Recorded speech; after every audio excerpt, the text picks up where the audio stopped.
Здравейте, казвам се Светослава и днес имам удоволствие да ви представя един изключително интересен и полезен продукт, разработен от нашата дигитална агенция Advertise. Той носи наименованието Keep Your Parameter Tool, като идеята за него всъщност започна в резултат на дългогодишният ни опит, от който установихме, че при бизнесите, при които реализацията е запитване, съществува един фундаментален проблем. А именно, благодарение на Analytics ние можем да разберем реално кои канали колко запитвания правят. Но тъй като Analytics всъщност не съхранява персонална дейта, т.е. имена, телефони, IP адреси, нямаме никаква идея след това кои от тези запитвания, направени на различните сайтове, стават клиенти. С оглед на това, ние създадохме софтуер, който да използва дейтата от запитванията и дейтата за различните рекламни канали. По този начин можем да определим кои канали са наистина ефективни за нас. Проблемът при повечето бизнеси всъщност е, че много рядко 100% от запитванията стават клиенти. В повечето случаи това е някакъв процент между 10, 15 или повече в зависимост от есенцията на бизнеса. С KPTool това, което можем да направим е да създадем тагове, които да прикачим към URL-а на нашите реклами. По този начин всъщност проследяваме откъде идват запитванията и след това, благодарение на XML feed или Excel upload, можем да добавим кои от тези запитвания са станали успешни и системата автоматично ще сравни дали има такова запитване влязло през някои от тагнатите URL и всъщност кой е той. Нека сега всъщност да ви покажа и как работи самата платформа. Това, което виждаме в момента е дашборда и кратко overview на дейта. Можем да видим броят на реализациите до момента, също така забавянето от първата до последната интеракция, средният път, който изминава потребителят, за да достигне до реализация, най-ефективният канал, най-ефективният лендинг и разбира се, най-добрият креатив. Нека сега да видим и как работи самият софтуер. За целта влизаме в първото меню Inventory, откъдето всъщност ще създадем таг за нашия URL. Сега, например, нека да изберем канал AppNexus. Да кажем. Въвеждаме името на креатива, Creative 1.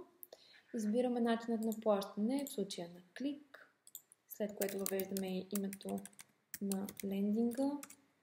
Можем да добавим и до два допълнителни параметъра, като по този начин ще измерваме съответно повече, но за това демо няма да го правим. След което въвеждаме адресът на нашия сайт и натискаме Generate. Това, което виждаме след въпросителната е ID-то за Keep Your Parameters.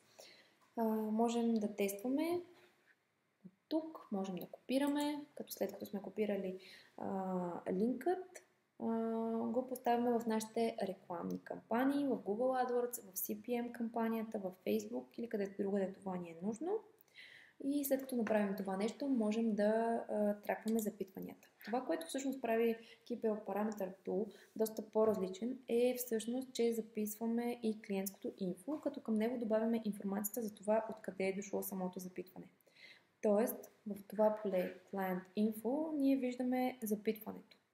Виждаме на коя дата се е случило, виждаме колко е забавянето съответно от първата интеракция, виждаме ID-то, каналът, начинът на плащане, лендинга, креатива, всички тези неща. Имаме удобни филтри по дата, по канал, по начин на плащане, по други критерии също.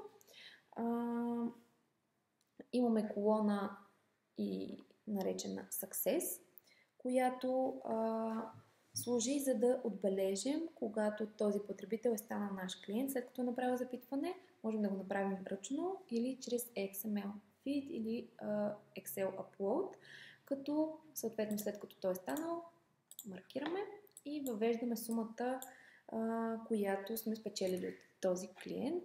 Да кажем, че в случая това са 2500 лева, въвеждаме ги, след което по канали можем да видим, че за този демо акаунт, например, имаме общо 9 реализации, от които само 4 са успешни, като нашият профит съответно е 6120 лева. Това, което можем да видим в следващото поле User Path, са клиентите, които са преминали през няколко стъпки преди реализация. Всъщност в днешно време съвсем не е странно, ако един клиент премина през няколко канала преди да направи запитване. Първоначално, например, той може да види банер, да кликне на него, да не реализира, след което вижда платена реклама в резултатите от търсенето, клика и най-накрая да кажем конвертира от имейл. Благодарение на този отчет, наречен UserPath, можем да видим кой потребител какъв път е изминал до реализацията. Имаме и плюща на запитванията, които са минали повече от една стъпка, като в случая виждаме тази стъпка дали е AdWords, дали е Facebook, дали е ремаркетинг. Също така в All Data, това, което е доста интересно, е, че сме направили да може да се траква, когато запитването идва от канали, които не са тагнати. Тоест, тук използваме HTTP Referrer и оттам можем да вземем три вида потребители, които са съответно Referral, Direct или Organic за оптимизацията. Директния са хората, които всъщност пишат в браузъра адреса на сайта и след това правят реализация. Какво друго имаме тук? Отново удобни филтри. Също така можем да се възползваме и от функцията за сваляне в Excel. Нека да ви покажа и една доста интересна и удобна опция от инвентари менюто. От тук можем да апдейтваме успешните реализации, като ги качваме в Excel. Освен това, за вас бихме могли да направим интеграция чрез XML feed от сайта. Самата имплементация на софтуера е доста лесна. Това става чрез JavaScript кодове. Има един код, който се поставя на всички страници от сайта и един, който се поставя за всяка от формите, така че да можем да ви кажем от коя точно форма идват запитванията, а също и да можем да ви изпратим потребителските данни за конкретната форма. Важно е да отбележа също и, че инструментът работи също толкова добре и на мобилни устройства, изглежда също толкова красиво, тъй като е напълно респонсив. Това, което очакваме до няколко дни като апгрейд, е отчет за attribution.